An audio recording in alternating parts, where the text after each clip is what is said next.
it feels more sociable, more connected, more real. So, that's And why we we're are doing it. very real and very live and alive. Indeed, we are. Yes, we are. This is live at WGSN-DB, Going Solo Network Radio, TV, and podcast #1 Internet Singles Top Network. And this is Let's Talk Dating with Christine and Barry. Hi, Barry. Hi, Christine. Oh, we both said, wow, this is going to be such a good subject this week. Yeah. So So, should we have to hold up our hands when we say this? I promise to tell the truth and nothing but the truth.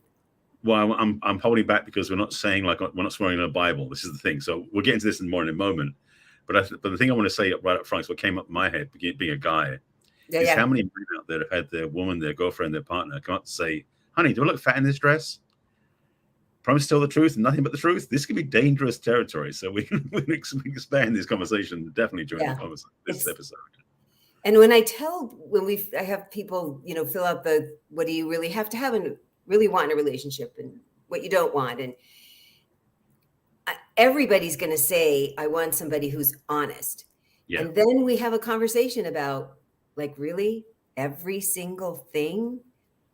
Could they have gray areas in anything? But what would that be okay? Would there be okay to have gray areas? Or would they be okay about, yeah, not even going there with do these jeans make me look fat? Because as a woman, I say to women, we know how we look. You don't need to say anything. No, you can see yourself from the front. You can hold up a mirror to see from the back. If you want reassurance, if you want you're beautiful, he will be so happy to say that. And what men often will say, and they so mean it, but they know that there's a landmine right next to their foot. You look beautiful in everything. And we're like, oh, that's not what I asked. But it's what we want to hear if we were totally honest. Well, this is the thing that I love about this, that where we're starting from, is because this whole thing, and I just want to back up a second, because the thing is, honesty and truth and the truth are not the same thing, just to be clear as well. The truth is something basically is like, this is what I stand for, this is what's real, this is what is. Honesty is what we believe personally in the moment. The thing about honesty, and I believe the Latin from honesty comes from on est, which is translated roughly, and again, I could be totally wrong because my Latin isn't that good, it is to be with what is. Meaning that you're being what is in the moment. Yes, now, as you were saying. The thing about honesty is it changes from moment to moment, because what's real for you now might change in 2 minutes. Now, for women, it's definitely the case, just to be transparent too. I know that's happens for women. We men tend to be slower in changing our perspective on things, just to be clear. But the thing about that honesty means that when you ask for an opinion now and it's different in 2 minutes or in 2 days, don't judge us as being liars, because it's just shifted, and it's true both ways in both genders. So what you're saying then about that thing about when a man answers the question the woman asks, first of all, be clear, ladies, when you ask the question, what are you asking for? You're asking negatively or positively? You're asking to say, when you say to us, like, do I look fat in these jeans? Or would you rather say, do I look good in these jeans? That shift alone could save your relationship. And it's even safe to say, I'm going to show you 2 pairs of pants. Which ones do you think look better?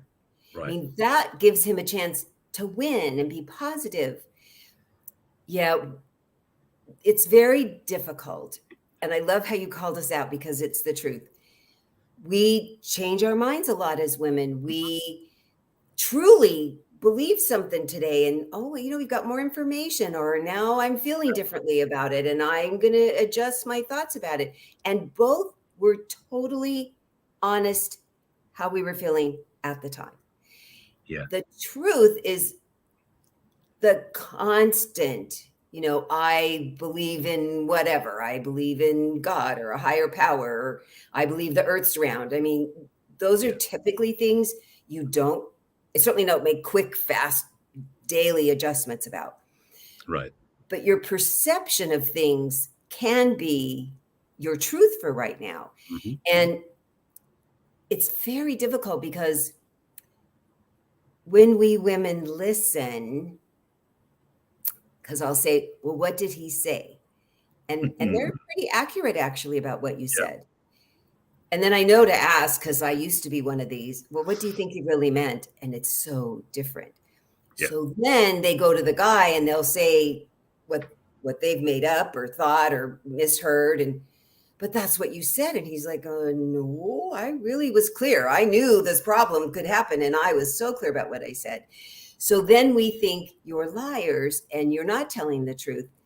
And what's really too bad is that we often don't believe the truth when you say it, because good guys, they'll tell you who they are. They'll tell you their limitations. They'll tell you their strengths. And we're like, but he's so cute. I don't want to listen to that part. I don't want to hear that part. I want to ignore that part. And so then we go, well, he lied. No, he told you from the beginning. And when I dig into, you do too, I'm sure these kind of conversations about, well, what did he say exactly? Oh, yeah. Right. Which is really helpful if we could do it more at the time, or at least closer to the time than when we've gotten months down the road and are all upset. So we don't want liars. That's the other point that Barry and I are going to so make in this podcast today. Yes. Lying 99% of the time is inexcusable, unhelpful, pretty much wrong. Mm-hmm. And what I tell people when I'm getting to know them is, everything I tell you will be the truth. I just might not tell you the whole story yet, because that's kind of vulnerable. And no, I'm not going to lie. You just might get everything, because I'm very cautious about what I share. It's kind of like pleading the fifth in a sense. You say, I'm telling you this much. The rest of it's going to be a mystery for now. But a couple of things I want to back up on what you're saying as well, because the thing about when a woman's perspective on truth shifts and changes, it is so much tied to how she feels. And I know from clients and from girlfriends and from learning from teachers, is that generally speaking, women's inner state, their mood, their feeling changes very, very quickly, and often during an hour during the day. So their personal truth is shifted by that experience. Because men generally don't change as quickly. Our moods certainly are, 2 or 3 during the day if we're lucky. Our truth about that stays pretty consistent. So back to what we said in previous episodes about being different languages and not understanding each other, the recognition that a woman's truth and a man's truth changes at different rates. So understanding that we don't have the same reference points all the time is one of the places that puts you in a better space to understand our partner's shift in perspective, because we may not agree with it because we think ours should be the only way. So understanding that is a powerful part of the learning. This thing about truth, and this is one of those things, absolutely, that truth has weight, has heft. And it is this thing about, putting your hand up on the Bible, so if you believe in the Bible and you promise to tell the truth, the whole truth, nothing but the truth, that sort of thing. So help me God, well, that whole thing, it's kind of like the wedding vows. And I'm saying this very carefully. No, I'm listening. Because I had this happen recently with a client, that she realized how her husband didn't honor their wedding vows, meaning sickness and in health. When she got really sick, he basically abandoned her. And that's a shortcoming in his part, not getting the rights and wrongs of this. But the thing was is that the wedding vows are a form of declaration of truth. One would think, let me clarify that. Where when we say that we're going to, in sickness and health, for richer or for poorer, as was part, I don't think people really take that stuff so seriously sometimes nowadays. Maybe in the old days, my parents certainly did. It would have been, what's the date? Yesterday would have been their 70th anniversary. But then both passed away since then, before then. But that thing is that in more current times we live in, the wedding vows aren't held as truth as much as they used to be. So people say these things almost, and in fact, that's one reason, thankfully, why a lot of people don't use the wedding vows anymore, because they're outdated in that sense, because people's truth shifts, truth varies. So when people go through relationship challenges, sometimes their relationship agreement changes as well. So this is a big topic we're expanding on. Yes. And that's why it's so important, and we stress it all the time, to keep having open conversations about how you doing? How are you doing?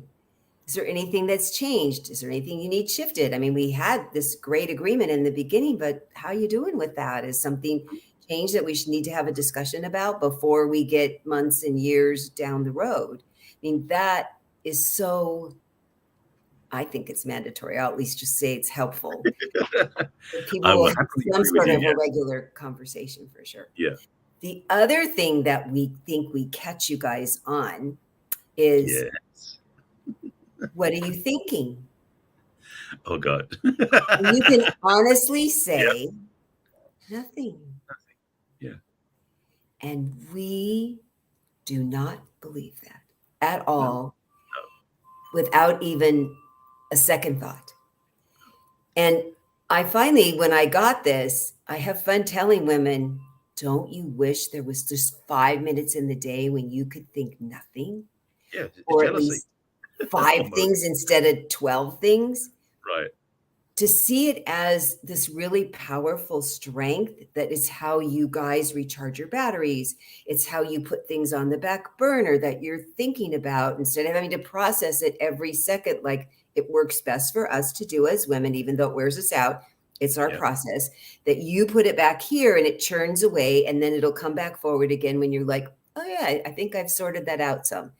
Yeah. So when he says nothing, most of the time, he really is thinking nothing. It could be he's thinking, there's nothing I could say that's not going to be a problem. That's So true. it's kind of like our fine when we're really not fine. So it might not be that he's thinking nothing, but he's, oh boy, do you say you're lying? You're not telling the truth. It's not telling the truth seems to have less consequences than what could happen if he told the truth. Well, it's almost the sense where you may be caught in lying by omission, which one of the things comes up. But the thing I want to speak to, because we said the key is key. Yes, we men oftentimes are not thinking about anything, which I know for a lot of women is upsetting and probably makes them jealous because women don't have that modality. But as you were saying about how we recharge, for men, what really we function is our direction, our role is to empty everything out, like to be empty, to be a void. That's when we feel at peace. That's the whole mindset that the male is focused towards, that emptying out to be done. The feminine tends to be more enjoying about filling up and expanding and creating the story and all these connections because there's something really joyful about that. And again, because we speak different languages, so to speak, we act different ways. There's a judgment across the fence of each other, which doesn't always work. And there was a piece in there you said that was, oh yeah, this is I'm going to refer back to. We talked about this before about Mark Gungor and the Tale of Two Brains. And a quick sidebar: if anybody hasn't watched it, you find it on YouTube. The guy's Gungor, Mark Gungor. He's a minister, preacher back east. He has this weekend event for his congregation, and he has his videos on YouTube called The Tale of Two Brains. But one piece in it, which is really relevant to this piece, is the idea of having the two heads, male and female, which he has on stage. He does a model of this. It's really fun. But the thing is, the way that men are wired, the way he illustrates it, is that men's minds, men's thought processes are in little boxes, all isolated, so they don't connect, which makes our minds much easier to organize because we put it away and forget it, like you're saying. Put it back there, does its own thing, when it's ready to come back to us. That's the gift we have.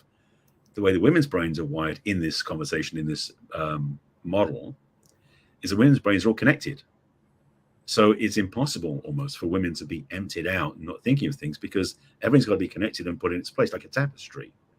And so understanding that the way we think impacts the way we feel and the way we communicate is fundamental to having a healthy relationship with each other because we know, again, we are very different and that's natural and it's okay. Yeah. So that's the and nobody's wrong. No, that's exactly. And I love how you pointed that out because so often that thinking nothing phase that men go through to empty out is away from us. You go do something physical. You play a sport, you watch a game show, you watch a sporting game, you fix the car, you read a newspaper. For us, when we're so full, a lot of the way that we need to process is to talk about it. That's how we empty out. So we're like, you need to talk about what's going on in your nothing brain. And you're like, no, I'm going to go process it over here. And you're like, oh, you're upset. Okay, I'll leave you alone because that's what I would like. And we're like, no, I want you close. So I'm going to say another video. The video I like and recommend as well is because I love the two brains is it's not about the nail. Oh God, yeah. Everybody needs to watch It's Not About the Nail, which sounds like such a Yes. bizarre title. And at first you're watching this poor guy looking really confused, and then you look at the woman and you're like, oh yeah, I so get that as a woman. I so get that. It's a I great video. so Absolutely. it's Yes. it's so visual in this visceral way, because Absolutely. no, that is not my problem. It is so not. And when you look at that, you go, so if you look at the one with the two brains and you look, It's Not About the Nail, you will see the complete disconnect that happens in this subject about truth and not truth and Absolutely. lies, and how we communicate so differently, how we feel better so differently, how we want to connect so differently. I mean, there's Yep. so many differences, as we talk about all the time, but in this subject where everybody that doesn't understand this part equally gets frustrated. And what you'll see in those videos, especially the one with the guy, because he's got an audience, men and women alike laugh. Yeah. They get it. They're hysterical because they're like, oh yeah, that's so me. Oh, and that's what's going on over there. Oh yeah, that's so me. And that's what's going on over there. It's eye-opening. It's Yeah. pretty fantastic. And it's so benign, because then you really do get, oh yeah, nobody's doing anything wrong. It's just fine. This is just how we're built. Don't blame God. He seems to be the person that put us all together somehow. And this is what he decided, how we were going to be different. Okay. Yeah. So he's like, let's just watch y'all work this out now. I have a friend that when she's doing something crazy in her life, she goes, I just know Peter's up there going, get the popcorn. She's off doing something crazy again. But I want to, again, I love the fact that we just weave this thing back to things. So you said about when men go and do other things in the world. As a man, I can speak to this. I have found for myself, especially as I'm in the middle of creating something new for my website, for my audience, that the best way it happens for me is not when I'm sitting with pen and paper at the computer, or on the computer or on the piece of paper. It happens when I'm out doing nothing or doing something in the world where I'm not thinking about it. For me, the vacancy of space in my head for that piece, yes, I do that, is where the ideas pop in. Now, whether you call that downloads or anything else, I find that trying to thrash things out in my thinking generally is never effective. So when a woman asks me, what am I thinking? I'm not thinking about anything, because I'm making space for something better to come in. So it's really beneficial ultimately, and is a learning that I've had to really adopt for myself and make it okay, because I had, frankly, some self-judgment at times, because when I said I wasn't thinking anything, the looks I got back was something wrong with me. And now I know, no, it's my gift, and I appreciate that. So I want to mention that piece, because yes, when we go out and play sports, or we go hiking, or what I do every morning, or work on the car, we do things that are basically almost done automatically, because we don't have to think about it. It's like natural and easy. Then we turn off our brain, so to speak. We're not thinking creatively or processing stuff. We let things filter through, and that's one of the gifts we have. Again, different from women. So different. It's what allows your muse to come in.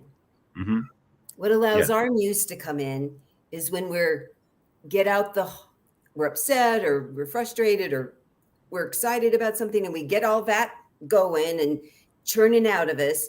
And they were like, oh, this great idea. So we're still sort of kind of creating space, even though there's still lots there. But we've addressed that one thing. We've addressed the thing we're really mad about, or sad about, or really excited about. We empty like that one little wire that's attached to so many things. Maybe I've never thought about it like that. And then it does give a chance for the spark for, wow, I just had this creative idea and I've been working on it. But then we want to talk about it some even more, where we're like, why isn't he doing it this way? Why doesn't he do it this way? Look how fun it is, and look how good it makes me feel. Because it's not fun, and it doesn't make him feel good to do it this way. Right. And he would feel awful if he tried to do it this way. And especially the women that aren't completely high on their masculine side. Women in business, because I have a bunch of executives right now. We're now doing the light switch. Okay, your switch is on, and we talk about how you're all masculine at work and how you deal with people at work. And now you want to be in a relationship where you really are telling me you want to be more feminine. So we're consciously doing the light switch, just switching AC/DC thing. And now we're over here. And how do you process it? How are you receptive? And wow, at first they were frustrated and it felt weird. And now they're like, I think I'll like it. I think I want to spend a little more time here when I'm not at work. Right. And because they were that way all the time, and it was hard on their relationships, really hard. Yeah. I dated women like that. I know. It wasn't easy because of being outmanned by the woman. That was not easy. That's a really good way to put it. Well, it is because the women, I just go back a while now, I've moved beyond that, I think, for the last 15, 20 years. But back in my early dating life, definitely the women I would go out with. I mean, the last relationship I was in, she asked me out. If that isn't masculine, I'm not sure what is. And it wasn't like, it wasn't us to take a man on a date month. This was like just blatant, clear. That was the way it was. And of course, I didn't mind because I was being flattered and I became the passenger in the relationship, which is why it got so messed up and why I do this work now. Anyway, it's another story for another time. But the recognition is that women, especially when they're in business, unfortunately tend not to know where that switch is to turn it off, like you're saying, because it's so key, yes, to change gears, just to take off the hat of being the masculine to be owning the feminine, because it's hard to do both at the same time. And when you're at home, it's a nightmare for your partner. The guy's life becomes a living hell. It's almost like being around another man, in energetic speaking, not physically, of course, but energetically. So what you're doing with these women is so powerful, because letting them see that it's one, they can turn the switch, but two, that it's enjoyable to turn the switch is so powerful. So yeah, I'm glad you're doing that. It's like they keep these pockets of people come into my life and I'm like, oh, I get to grow this way. And I get to learn, think about doing the same thing, but so differently. I tell people that what you and I do is so customized. I mean, we have sort of a plan and a goal, but oh my gosh, I mean, you have to be able to be so customized. Yeah. Because people handle things so differently. And the way in to having them, oh, there's a switch, is so different too. Yep. And I find, as you said, both people, the man and the woman, end up being so much more satisfied with some of their God-given DNA that's already installed of our estrogen level goes up when we receive, your testosterone level goes up when you give, when you provide. And if we're constantly saying, no, it's fine, no, I can do it myself, we continue to wear ourselves out. And you're standing around going, where's my masculine place I get to contribute in this relationship? And I will address the woman, because I've had women, I tell them, you are welcome to ask them out the first time.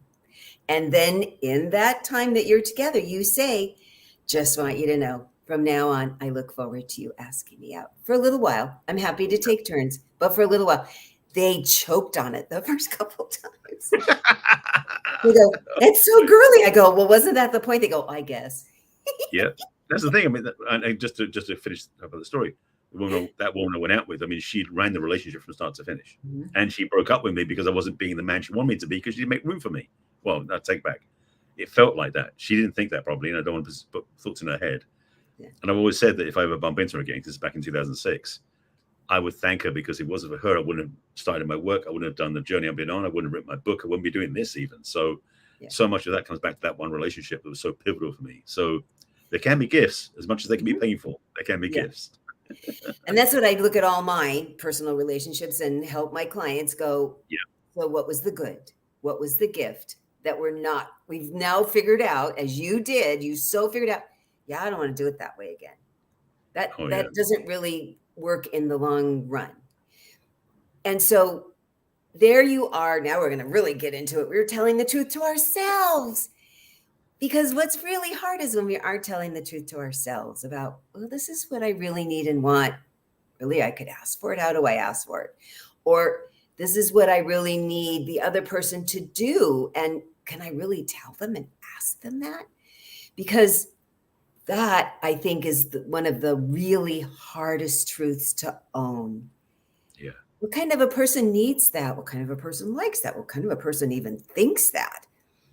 Have a conversation about that with yourself or one of us, because whatever you're thinking and wanting has a root. And we need to look at the root. Is it going to grow you a beautiful flower or a weed? Because we probably don't want many weeds. So we would go, oh yeah, this doesn't fit you anymore. So we're going to rip that out by its roots. We're going to fertilize and nurture this in a different way, because it will bloom differently now that you're looking at it as, is that a bad thing? Is that a bad thing? I'm not even sure, because I'm wondering if people have this conversation and go, holy majeez, is everything I'm thinking wrong? Is anything I'm thinking right? And Right. I think that's a really good place to start, Well, because then you're like, what is my truth? See, this is the thing, is that when we look at these situations, and we can look at it as all of it as like not sure what it is, then we don't assume anything. We can go through and actually go, okay, this is true, this is not, this is true, this is not, and make, as you said, piles you nurture and grow, and piles you dispense with and throw out, because that's part of the journey of this work, is to really start noticing, because it's one thing we do a lot in our lives, is what truth are we telling ourselves and what lies are we telling ourselves. Oftentimes we're telling ourselves, to be blunt, such crap about what we think we are and who we think we are because of what we learned as a kid, or by our peers, or by ex-partners, that we've devalued who we are. So we don't even tell ourselves the truth. Because one of the things we didn't talk about yet in this conversation is, do you promise to tell the truth and nothing but the truth to yourself? That's a big part of this conversation, because we don't always, often, many times, how many levels it is for people, really look at ourselves in the mirror and tell ourselves the truth, just to how amazing we are. And I'm saying that clearly to anybody listening in. I don't care what you think of yourself. You're amazing. And if you don't honor that in yourself, you're missing out on the possibility of truth that is bigger than you think you are. Well, because if you tell yourself the truth, even of, I really feel like I'm not worthwhile, or I'm a crappy person, and you say it out loud, and you have the means of working on it with help, usually. I certainly looked for help for that in the past, that you then say, gosh, where did that come from? And why do I believe it? And now do I get a choice of not believing it now? Because unless you say, I really do believe this, and it's not the truth, then what do I do with this if it's not the truth? And who am I now without that truth? Because that's a scary thing for people too, that when you finally get to, well, gosh, there is some new truths about me, or different truths about me, or more adult truths about me, you will not ever, as I do, tell the truth, even if it's just small chunks. And you expect, and you pay attention, is the other person telling the truth? Because when you're not telling the truth to yourself, you almost don't want the other person to tell the truth, because you might get called out. That can happen. And then you're like, crap, now I have to look at my truth too. So telling the truth to yourself from the beginning, even if it's unpleasant, even if it's, you think puts you in a bad light, you're already thinking it. Let's just deal with it to have you turn out to be the amazing person that Barry and I say you really are. You really are. There's no way that you're not, no matter what you believe. You just have to change your belief. The truth that you're telling yourself is not really the truth. Exactly. In fact, that's the biggest lie we do tell ourselves. We think that what we're telling ourselves is the truth. And oftentimes we will kind of shoot ourselves in the foot, so to speak, or we'll just deny ourselves the possibility of being successful or happy or fulfilled, or whatever that is, because we don't believe we're worthy. I'll drop this one in right now. This one comes up a lot. This thing about owning our value and being so fulfilled and loving ourselves. One of the biggest undermining things that we do is we start believing we're not worthy. So here's a truth for anybody listening. Again, I'm throwing these out the window at other people. Is the truth is that if you're breathing, if your heart's beating, you are worthy, because you're on the planet. And that's simple as that. So it doesn't matter what your background is, doesn't matter how much money you have in the bank account, doesn't matter what your relationship status is, doesn't matter where you live, doesn't matter the color of your skin, your gender, your sexual preference, any of that stuff. You are worthy, period. So I want to make sure that is very clear in this moment, because the thing is, most of us have come through life with people who don't give us that feedback very often. And so we oftentimes start, as you said, like whose voice, where that come from. One of my questions for my clients oftentimes is, whose voice put that in your head? Yeah. Because 90% of the time, it isn't our original thought. It's something our parents told us, or our teacher, or somebody else that we believed as the truth. And then we basically decorated it and made it pretty to think that it was the truth, but it's been a lie the whole time. So to really be telling ourselves the truth, meaning that we tell ourselves the honest truth, caring about ourselves, respecting ourselves, and valuing who we are beyond the tapes we've been running in the last 25 years. That's where the real work is, and where the real gifts come from. So you reminded me of a conversation I had this week with, she kept being really clear she wasn't good enough. And it sounded so different than the normal not good enough thing. So I just kept asking more questions and more questions and more questions. And, whose voice is that? That's what prompted me to think this. Yeah. And so finally she said, oh, her parents, who were lovely, Yes. kept saying, I know you can do better. Always Mhm. do your best. That So was one of mine.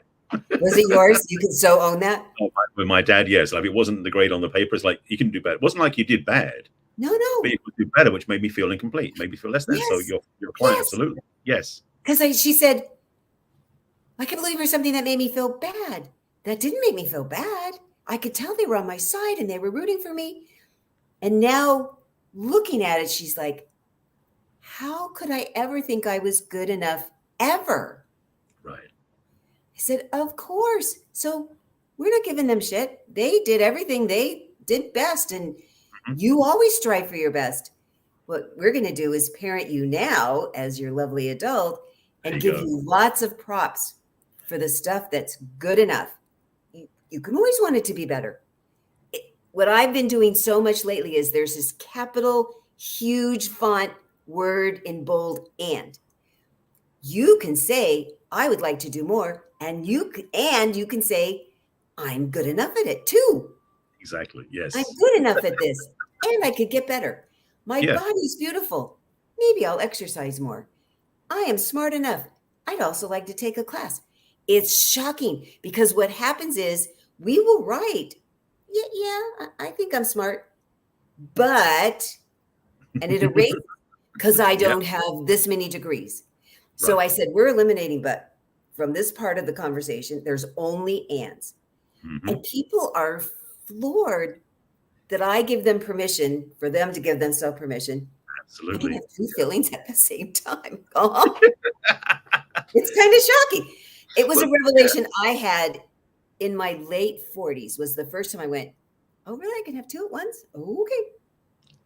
that is one of the biggest gifts to get. I mean, what you gave her is phenomenal, and it's true from working what my clients do. The same thing. I mean, just in friends Oh, is, and it's one of my quote bad habits, and I'm using that in big air quotes for the people who can't see what I'm saying. Is around my friends when I hear them say things that are self-denigrating or less than positive, I'll look at them with the like sort of look at my head and go, really? Is that really the truth? Because that's the thing, is that oftentimes we'll let slip things that we've been saying to ourselves for decades without realizing it. Hopefully your friend is tuned in enough to listen to you to challenge you on it. So you suddenly go, whoa, hang on a second. That's not my truth. no. Even though I've been saying it for a long time, it's not the truth of who I am. That's just what I've made up. Mm-hmm. And to dissolve that, to have that shed and to do that one part. But the other part too, which again, I want to get back to you said about that you did good enough and you can do this as well, Mm-hmm. is for men it's great for us because the thing is we grow by encouragement, we also grow by challenge. So it's like we do great and it's like there's another level, great, I can go for that now. So it's not like we made it bad because we didn't do that in the first place, because again, like, it's not but, it's and. So the recognition, I want people to get that in here, because it just clicked for me about the understanding that when we say we are okay and I want to do more, doesn't make the okay bad. Mm-hmm. Because the temptation is like, well, if I didn't get to that 10 out of 10, the 9 I've got must be bad. It's like, no, the 9 is amazing. Now you can go more and get a 10. And so really recognizing that simplicity of that equational shift from a but to an and is transformative. It really was. And I told her, and I'll share this too, it was in Please. the early 80s, and I was out with this New Year's Eve, bunch of people I knew, and there was a guy I didn't know very well, and we were chatting, and he said, my father is so depressed. And I went, what for? And he goes, and this was in the 80s, he goes, he was sure he was going to make $1 million this year, and he's $100 shy, and he thinks the whole year was a waste. It was so huge. I was like, I Right. think Yeah. I get that now. I think I really see that, because there was no value. Mm-hmm. And I went, and I really get that he felt that way. I go, wow. So I'm hoping you hear that story, people that are listening to this, because typically it's not that big of a deal that we're discounting something. But wow. Doesn't that Well, just call us home about that for sure? well, the thing is, yeah, it's not a big deal that we missed the mark by that much. It is a big deal how much we beat ourselves up because we didn't do what we thought we were going to do. And And discount the whole thing. yes, exactly. Look It's at like how much work someone said you have right to away. do to get $100 worth of $1 million Right. in a year. He worked really hard. This is the thing is that, and we've done that. I know, man, I did it myself. I would always like, if I didn't get like the perfect score or the best result or whatever it was, I'll beat myself up about it. I remember doing this myself to myself, and partly again, upbringing, that's part of it, not right, wrong, just what is. But recognizing that it's not the truth and that we are free to change our truth because we recognize that who we are isn't what we were raised as, that we can choose to see life through a new lens that really is true for ourselves, is a gift that we need to give ourselves. And that's when we're telling the truth to ourselves. Yes. So I'd love for us to tell people some hints about when you're feeling, why can't I feel settled? Why can't I feel like I'm moving forward? Why do I keep attracting people that are so negative around me, about themselves or about me. Those are hints of taps on the shoulder about maybe you're not owning your truth. This is when you would have a hint about, are you telling yourself the real truth about you? Right. Because how will you know if you don't have some sort of a telling thing, something that you can be listening for or feeling in your body, or have somebody point out to you that, oh, maybe I do need to work on something. Maybe I need to look at this differently. And so then the really hard thing is when you do this with a trusted source is you go, this is the big bad thing I've been thinking. Mm-hmm. Yeah. And it's the truth. It's the truth. But you have to say your truth before you can do anything about it. You can't say this is a weed and this is a flower. And then you go, well, what does a weed look like? And how does it feel to be a weed? And how does it feel to have weeds in your garden? And how does it feel to have flowers in your garden? Lots of people don't even have that conversation with themselves. So when you say, gosh, I have this really scary thing I need to say to somebody, you find a trusted source to say it to. And if they're a trusted source, you start getting better. Absolutely. That's one of the gifts. It's such a healing gift. On that note, and slightly different flavor, one of the things I do with my clients oftentimes, especially in its past relationship, and especially if it's a parent issue they're resolving and the parents passed away, it's actually if they're alive or dead, it doesn't make a difference in this conversation, is that I have them write a letter to them that they don't send. In that letter, they can be as truthful, as honest as they want, as much as it might hurt, in quote, the other person's feelings. But what it is, it gets that feeling out. And it might be a bad thought. It might be upsetting. It might be distressing. It might be just immense emotional upset from years and years of abuse. But to write the letter out and put it really bluntly, clearly, and as far as you can tell, honestly. Yeah. And then when you're done, like it's being a weed, is you then wrap it up and burn it. Yeah. And let it go. That can be one of the most freeing energies that allows you to put new truth inside. It's like it takes the idea of what you believe as being true. And especially by burning, it's one of his favorite things I love doing because not I'm a pyromaniac, but because it's one of your truths, Barry? No. But the idea about burning it is it really does evaporate and combust those false beliefs, because again, it's not the real truth about you what you had, it's just the truth you believe for many, many years. And the great thing is, as you were saying, is that when you start to really see the weeds as they are, of the truth that isn't real, and you start putting it out and getting rid of it and destroying it or burning it, whatever that is, there's more room for you to cultivate and really plant the seeds of real truth, the positive truth, the affirming nature of who you are. So you can have a whole rosebud or a whole rose bed or a flower bed of beautiful flowers. Truth everywhere. And doesn't that just visually seem so much more beautiful and better? And absolutely, I love that, because I do suggest that a lot to clients too, to unedited, unfiltered, not be the nice person that's writing this letter. And then some people, I've given them another step because it turned out not to be quite enough. What would you have, after you've done this? Do you have to do the what do you not like first? What would you have loved for them to say if you were sitting across from them today? Yes. And they could apologize for every single thing on there, even if they never would have in real life. They never acknowledged it. They were poopy, awful people. You deserve an apology for Absolutely. every single transgression, every single thing that has caused your life to be hard up till now, because you're going to take control and start telling your own truth that's going to be different. And the second step I've had people go, so they're really wow after the letter and sometimes the first one, and they're fine with it. But the ones who are like, I go, okay, we're going to do the second thing, which is way easier tends to be easier to write. Not always, but can be, because everybody, when you feel wronged, and this first letter shows how you were wronged, an apology is so healing. Yeah. To have somebody say, I screwed up and I was terrible and I can't believe I did that to you. Those are the kind of letters. I've done it. I've written those letters. I did the letters before I started telling people to do it, because I said, it might help you, because it sure helped me. Absolutely. But it's been so eye-opening for people to go, this is what I've been waiting for. And I didn't even know I needed it. So then you get the truth of what kind of an apology you need. What words did you need to hear? So there you are, telling yourself the truth again. Well, and this is the thing, because what you said, I love what you said, because this is the thing I've done before with clients in physical space, where I basically do the opposing chairs, because I love working with parts integration and Gestalt particularly, and I'm actually reading a book right now on inner family relationship stuff. It's about doing the parts integration. It's powerful stuff. And the thing is that when you basically do what you said, it's like you've written the letter out, and that part of having the apology is, if you're, and again, best do the supervision, but you do it on your own, is if you sit down with a couple of chairs facing each other and you sit in one chair as yourself, and you may want to lambast, tell the truth, be blunt, be wounded even, to express to that other chair, which will be represented as your parent, whoever it was that abused you or hurt you. And then you choose carefully, put yourself in the other chair to apologize from, to be the healing agent, so to speak.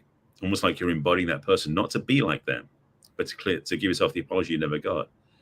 I mean, the tears, the flowing, the freedom, the healing, the transformation. This is what I went through when I went through my grad program, which I was why I teach others the same idea. The transformation that happens and the freedom that happens, because the shedding of the weight, that emotional, mental weight, is huge. And then truth becomes easier. Then to speak the truth, you're not held back by any false beliefs or any limited thinking, because you're not caught up in the old paradigm anymore. You're free to move forward. It's a gift. And one of the things you pointed out was, you and I know they're lovely as they are. Yes. And there's a part of them that knows they're lovely as they are, that's now been pushed down and smushed and altered and ignored and yelled at by all this untruth.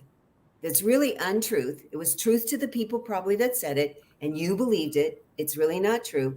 And what you're saying that happens is this part that's inside of them. Oh my gosh, I'm finally being recognized. I can be whole now. I can live my life being pretty darn okay and lovely and elegant and enough. You know, it's funny on Facebook, sometimes they'll say, what would be the 3 words that you would go back and tell your teenager? And it's every time you are enough. It's not, I don't give it a second thought, because I didn't believe that. I sowed it for all these reasons that you and I heal through our lives. Gift to teach and be coaches.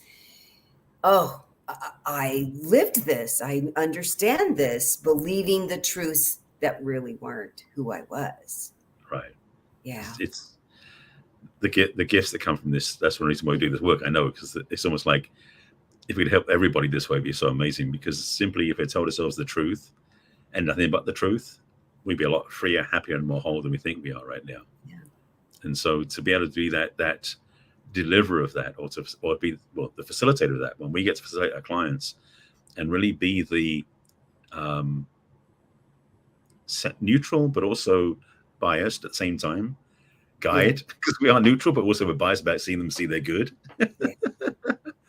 There is, again, the results, the joy, the freedom they have is so worth it. So that's why telling the truth is a good thing in this context. We hold the belief until they can get there. Yes. Perfectly said. So if I keep hearing people going, that's not me, and I can't do that. And what if I can't meet somebody that's the same way? Well, when you're like this, you meet people that are like this. Hmm. This is how it works. So Yep. if you'd like to work on this, if this is something that you're like, wow, yeah, I think it's time. I think it's time I give myself this gift of telling myself the truth and other people so that I can feel enough. Hmm. Then the way that you get a hold of me is through my website, which is www.theperfectcatch.com, because my title means you become the perfect catch, and then you will attract the perfect catch. Yep. And you can fill out a form that says, it's called What's Holding You Back from Love. And then you can get on my calendar for my complimentary conversation. You can also sign up for my newsletter where you'll get a emailed copy of this podcast that you can share with your friends and family. You can also send me a personal email at Christine@theperfectcatch. And also when you're on my website, if you look at the bottom, all the symbols for Pinterest and LinkedIn and YouTube and Facebook and all my social media, just click on the little symbols and hop over there. There you go. And tell them how to reach you, Barry. Absolutely. So my site is actually less of a teaching, as more as just my name. So you go to my site, which is barryselby.com. On the homepage, you've got a choice to sign up for a discovery session at the top of the screen or at the bottom of the screen. You can join my email list. Either way works fine. I send out an email with the replay of this every week, plus a few other tips and other things going on. In fact, I've got some new stuff coming up. I want to share this relationship readiness assessment I've been working on for months is finally getting close to being ready by hopefully the next couple of weeks. So if you listen to this later on, it may already be up and running. But go to my website, you'll find out more information. You sign up for a discovery session at the top, again, complimentary, or at the bottom of the screen, there's a link to get on my email list.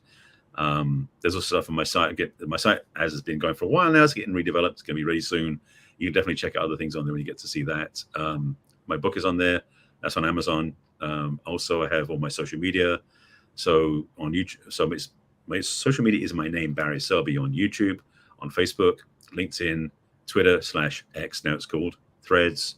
Instagram is called The Real Barry Selby. But just follow me everywhere. Definitely check out my YouTube channel because I've got 1,500 videos up there. And reach out if you need some help. You can also email me at barry@barryselby.com. And definitely check us out because we do this show every week. And we are now on podcast platforms. So you can listen to us wherever you go. So make sure you follow us. So we're here every week at 1 o'clock Pacific and 4 o'clock Eastern and all the times in between. And then you can watch us on repeat, and you can also watch us on Roku, and then you can take us with you on Apple Podcast and Spotify. So please like and share with your friends and subscribe. And we will be so excited to take your questions and your comments. If you have comments about this show or you have subjects you'd like to suggest for later, we would be always happy to take them and give you thoughts about it in one of our future shows. Absolutely. So hopefully this has landed for you. And definitely, if you like it, share it with your friends, and definitely come back and watch us again because you know there's gonna be more stuff you'll learn from us. Yes. Yeah, because if you're fine, just share it with your friends who are having a hard time with relationships. Oh yeah, you're fine. They'll say thank you. So I'm in San Juan Capistrano, house sitting and menagerie sitting, and I'll be back on my couch again next week. And I'm in the same place I usually am, and we'll see you next week.